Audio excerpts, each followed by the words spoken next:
We are at 12.13. Let's get started. Hey guys, working on the G today, and I'm going to be doing a battery replacement. I thought this would be a good time to explain what a battery does, what all this information means, and help you decide what battery you want to buy for your car, okay? Battery is what starts your car, okay?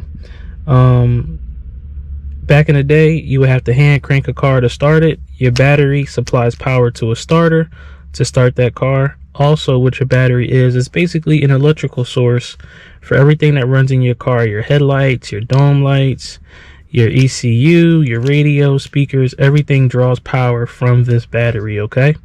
There are 4 types of batteries. You have the remanufactured battery. The remanufactured battery is the battery you recycle. They basically take this, they clean things, they restore cells, they clean up plates, they might put new plates in here. It's basically a restoration battery that is tested and brought back up to factory specifics. These batteries usually last about 3 years, 4 years on the good side if you take care of your battery well, or you just don't abuse it. You have the all new battery, okay? All new batteries is exactly what it sounds like. This might actually be recycled, but the plates, the liquid, the lead, the cells, they're all brand new. Usually new batteries will have a higher CCA. We'll talk about that later. And new batteries usually have a lifespan of about, I want to say, usually 5 years on the good end. Sometimes you can get a little bit more, but usually around 5 years. And then we're going to talk about something called EFB batteries. I think it stands for enhanced flood battery. I'll double check that. But EFB batteries are used for cars that have the automatic start stop feature. EFB batteries are kind of like a hybrid of a new battery and an AGM battery. Essentially speaking, what an EFB battery does is when you start your car, your electronics, you'll notice cars that have auto start stop, when the car resets itself or when the engine starts back up, you don't usually see your lights go out.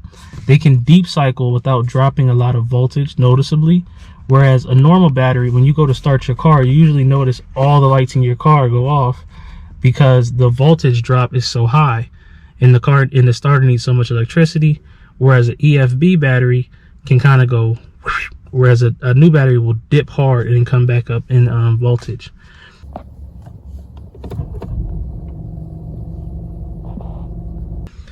And then you have an AGM battery. AGM battery is you're cooking with peanut oil in this one. AGM battery is something called absorbed glass mat. Unlike lead acid batteries that have water in it, these, if I'm not mistaken, I want to say these don't have actual, they're still lead acid, but they don't have actual water in them. So the benefit is kind of cool because these batteries can be turned upside down, they can be sideways, and these actually won't spill.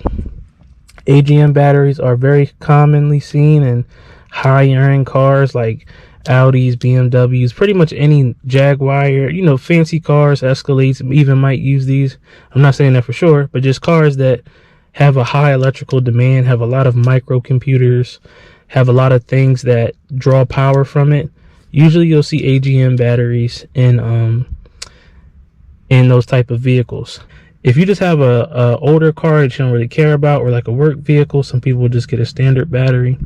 If you have a car that maybe you're paying a note on, a car that you care about, you might get an all new battery. If your car has automatic start stop, this is your only option, is to get an EFB battery. If you have a luxury car such as a BMW, Audi, Benz, things like that, it may be required to have an AGM battery. So let's explain some stuff and let's explain what it means. Car batteries are 12 volts. Think of voltage as basically a power supply, just how much electricity something is storing. Think of like a Rasengan or a Kamehameha. When you see how big that ball is, that's basically just how much electricity is stored in something.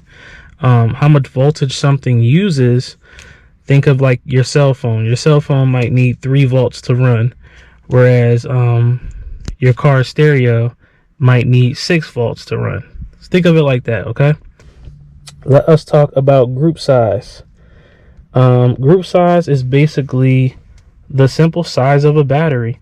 The bigger the size is, the more storage capacity it needs, and the more electrical demand it might have. In a nutshell, if you put a smaller battery in a car that takes a bigger battery, you probably will see your battery light come on. It'll put a lot of strain on your starter.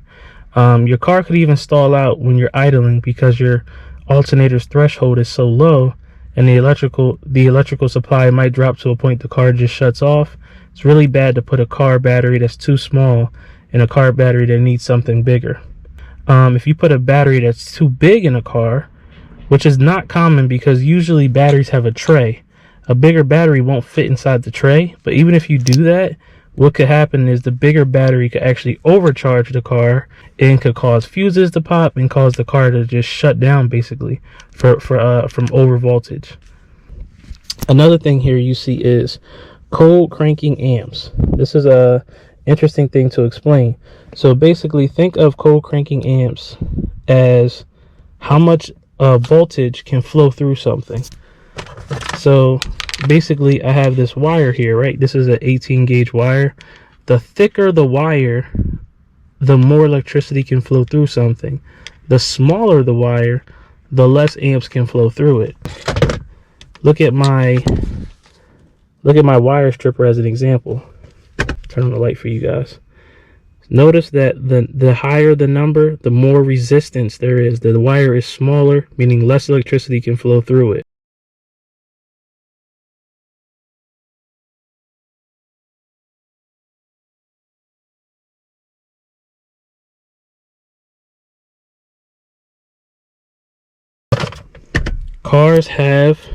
All cars have a cold cranking requirement.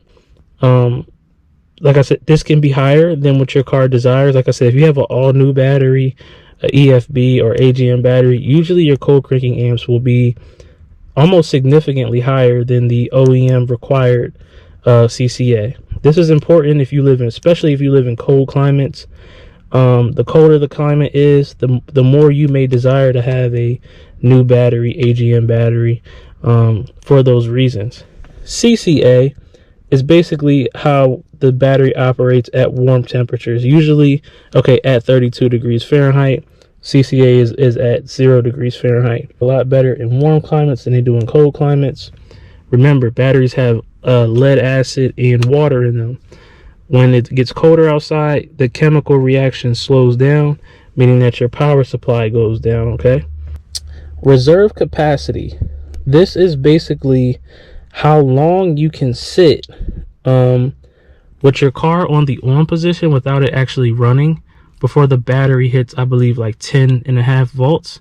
So maybe if you like to go break and you like to just sit in your car, listen to the radio, whatever you want to do without actually starting the engine using your gas, your reserve capacity is a good example of how much your battery will supply you with power before you need to start it, okay?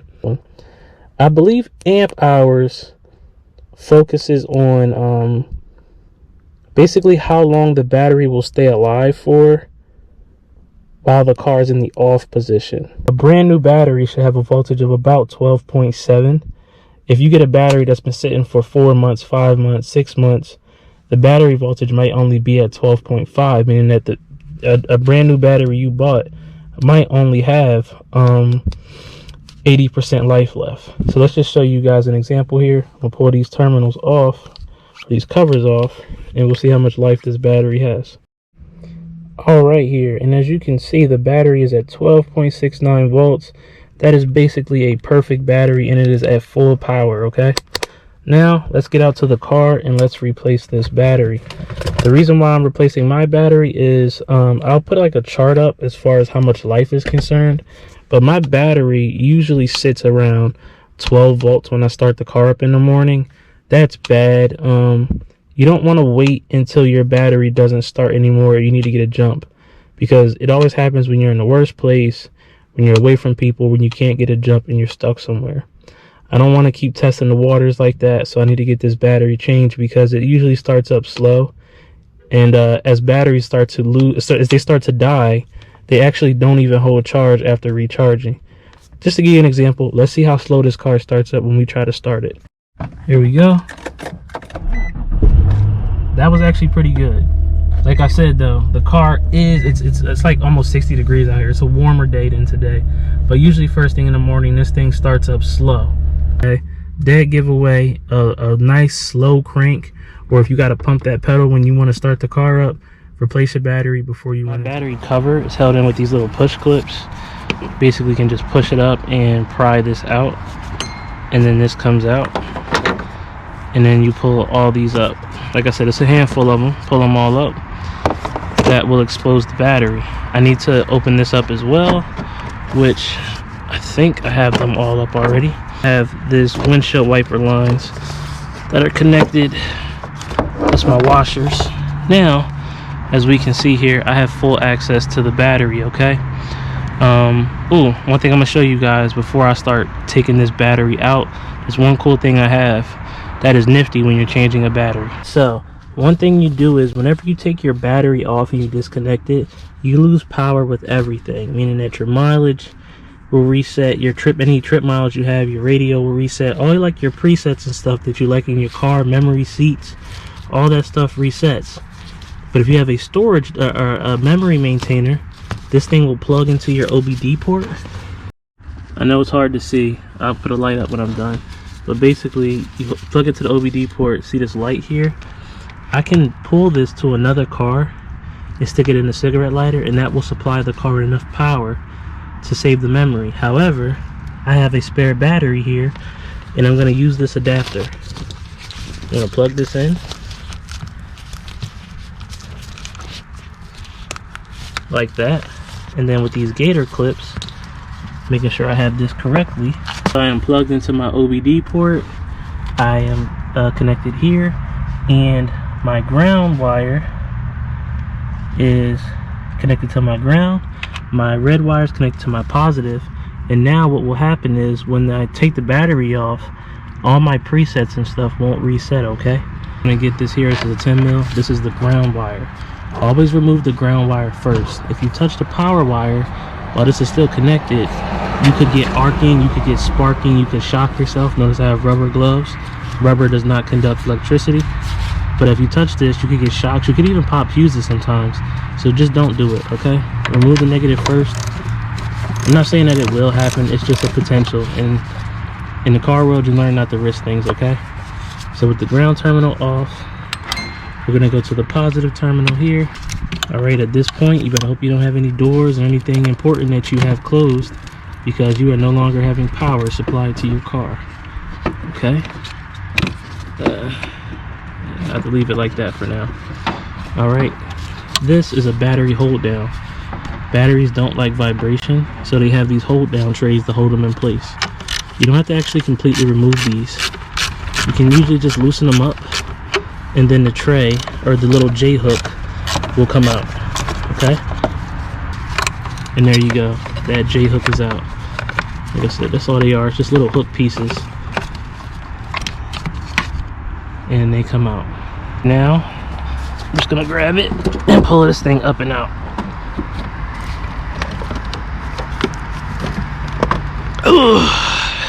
You take a look at your tray, just wipe out anything that would be keeping this thing from sitting flush in the tray. That's why I said notice if you have a bigger battery, it actually won't fit in the tray. I'm gonna get a wire brush and just start cleaning these up. Knock out any corrosion or anything that might be in here. Okay, if your battery terminals are really dirty, you can use something called electrical cleaner. It's like brake clean for electricity. I mean for electrical things. Mine aren't that dirty, so I don't need to do that. And then get this here, nice and shiny. All right, good. Let's look at the new battery. If you notice, if your battery is inside the trunk or somewhere in the car, in the passenger compartment, you may notice like a breather tube here, or like a vacuum tube. It's a breather tube. Chemical gases do come from this, and if it's inside the car, it will have a vent tube for that to so that to escape. Since this is in the passenger or the engine compartment, I don't have a vent tube, so I don't need to worry about that. All right. Ooh, okay. All right. So before we start putting the terminals on, I like to put these protective pads on. Most of the time batteries are located in the engine compartment and the batteries sit out, meaning that corrosion, dust, grime, things like that can build up on here, and it's more prone to building up on here instead of it being inside the car. My battery is actually in a great spot. It has a lot of covers on it, so it's not prone to building up debris, but this keeps corrosion from building up on your battery terminals, and this will help you find your power and your ground easier, because this is red for power, this is green for neutral, but it's still, you can use it as a ground. So before I pull these off, pull this up like that, put this pad on it, and then we're gonna get this on here like so, and we're gonna snug this down. Okay, you don't need to kill it. I want to make that very clear here. You want to make sure it's snug, but if you over tighten it, you could break the tension on here.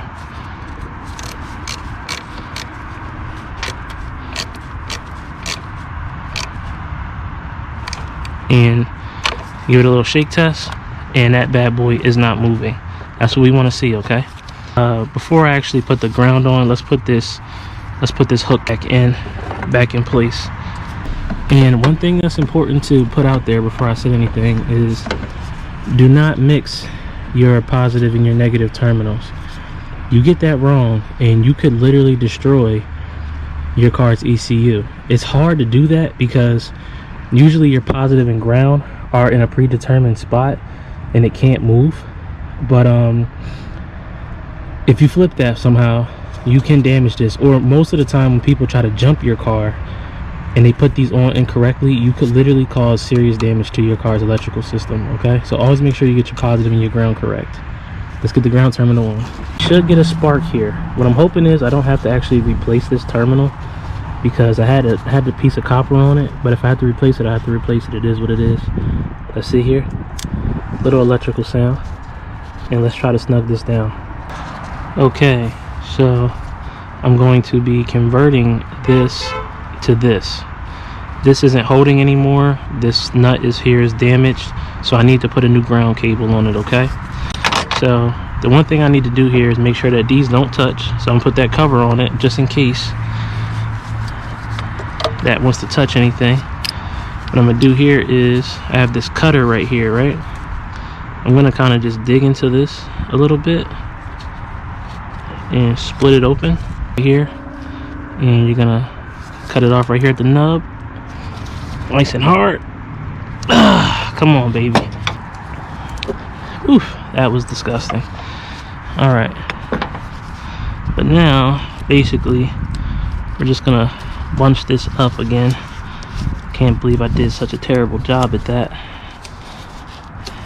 Just crunch it all back together. Okay, let me go get some pliers. Hold on, I'm just gonna kind of crunch it together a little bit. Kind of want stuff as uniform as possible. That should be enough actually. And you're basically gonna lay this copper wiring in here like this, and then spin it. Spin that just like that. And we're gonna get our other bolt here, and we're gonna pinch it down, and we're just gonna crunch this stuff down really good, evenly back and forth.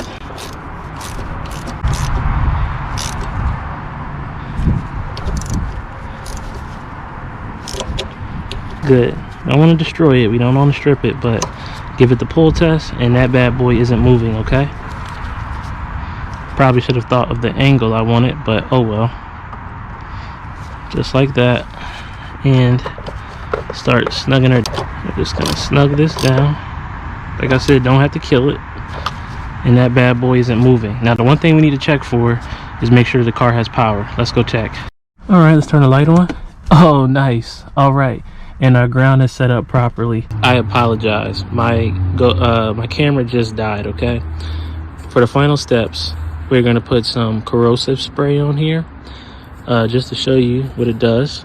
stops battery corrosion. This is also good, like I said, when your battery sits out in the open, it will keep grime and corrosion from building up. And the one thing that is actually pretty cool is it increases starting power. I think it increases starting power because it's a liquid, probably decreases the resistance from the terminals to the battery, or from the battery to the terminals. So I always like to use this on batteries too. You don't have to OD with it. Just like that, nothing more. Here.